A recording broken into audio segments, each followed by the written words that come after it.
Hello, I'm back. I made it. It's Jessica Ma'at with Libra Scales TV, and I just wanted to upload another XJW video. This time, I kind of wanted to upload about the dating scene on as being a Jehovah Witness. It was trash. I dated one person when I was like a teenager, but he wasn't like the normal, typical Jehovah Witness. Like he was still like actually he was the type our little friend group, because you have the rebel kids, right? So our little friend group during the convention, we went to go smoke.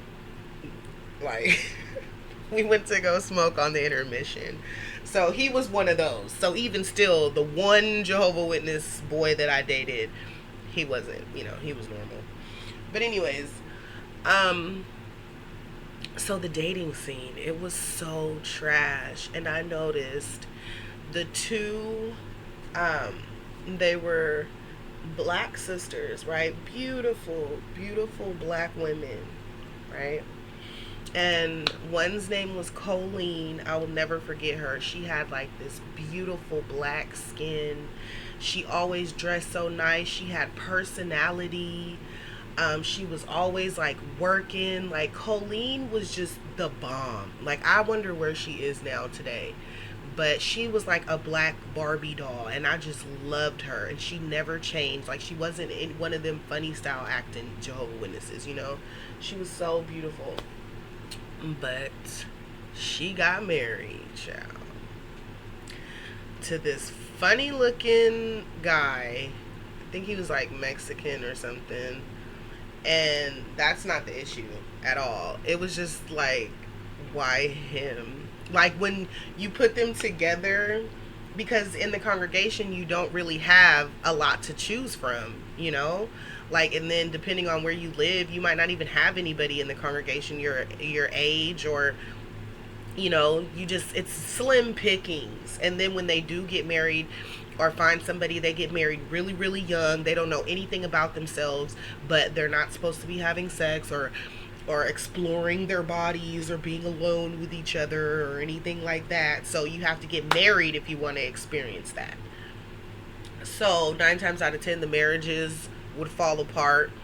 I know that, I'm pretty sure that there were marriages that fell apart behind the scenes as well, because it's like, these are just the ones that we know about. Like, what about the ones that are still coming to the meeting like everything's okay?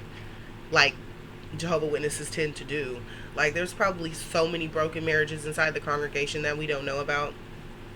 But just like that example, she got married to him. They were married very shortly, and then all of a sudden, he just stopped coming to the hall, and then she was single again. And I'm like, but of course nobody's asking questions. Like my mom taught me how to like kind of poke and pry without actually asking the question, but we still never really got down to why they divorced. So then there was that. Then there was another black sister.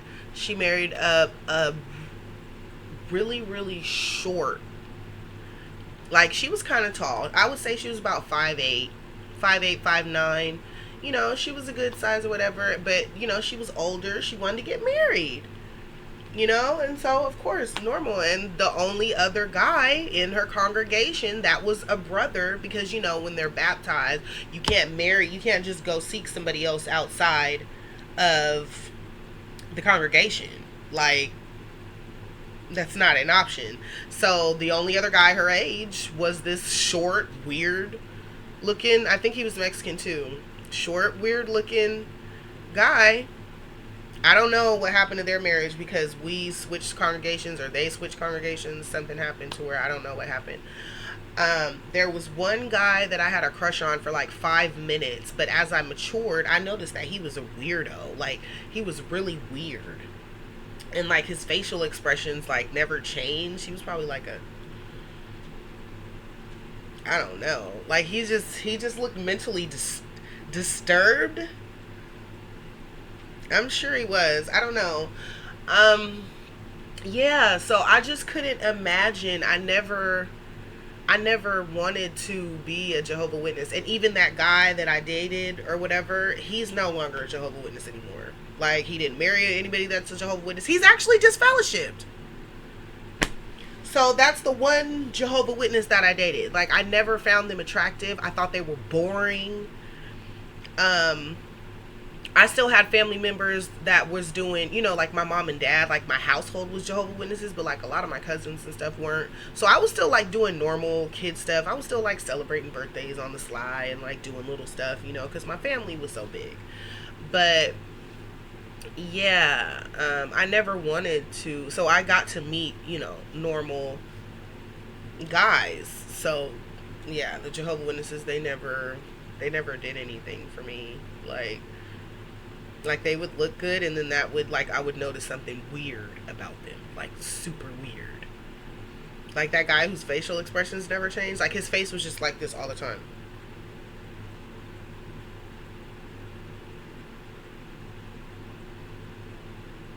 And I'm just like, I wonder where those people are now. Because I was antisocial. I'm still kind of antisocial. Like on here, it looks like I talk a lot. No, I talk a lot at home and like with my friends, or like if something happens, I might call somebody, and that's the only time I'll really like have a conversation. But don't just call me and expect to have an hour conversation with me on the phone. If you didn't call me specifically to tell me something. Anyways, that's off topic. Anyways, we're talking about dating. Yeah, slim pickings to say the least. And it was really, really sad. And of course, when you're dating somebody that's in the Kingdom Hall and you're married, and if you do start to feel different about like, hey, maybe this isn't right, like, you have to come, I'm pretty sure you have to come to that reality, like, should I tell them?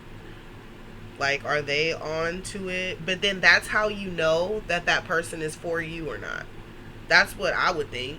Like, if we really went into something together, because my husband, he wasn't raised a Jehovah's Witness. I dragged him to the meeting a couple times, like, because my mom was like, you just need, whatever.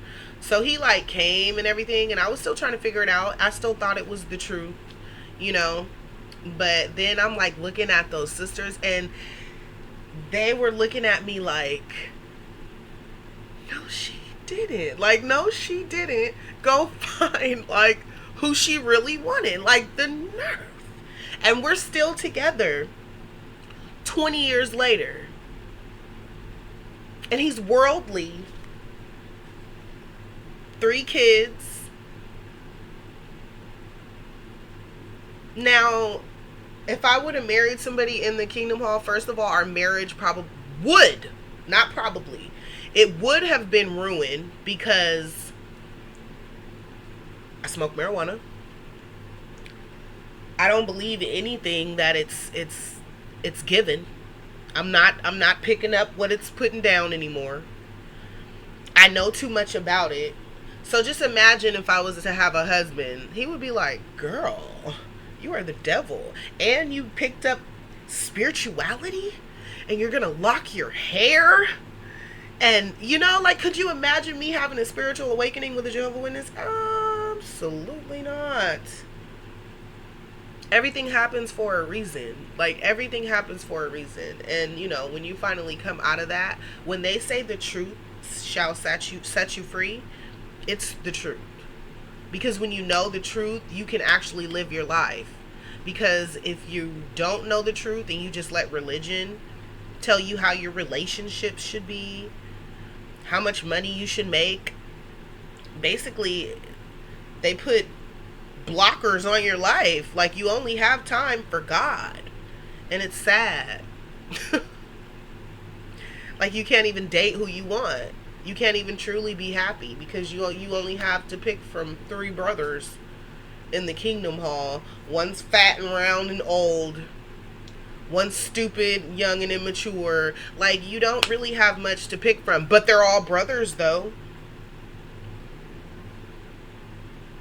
They probably really don't have any money to really support you, because they're just teaching them that Bethel is the goal.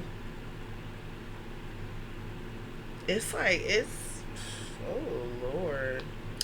But yeah, I never dated anybody in the one guy I dated, we left the convention to go smoke marijuana when we were like 14, 15. It was like five of us. That's a whole nother story time. Oh my god. Maybe that'll be my next story time, because that, it's short, but it's funny now. At the time I was terrified. But yeah. That's just the video I wanted to make. I just wanted to kind of touch on the dating part of it, because it was really sad to see those beautiful sisters.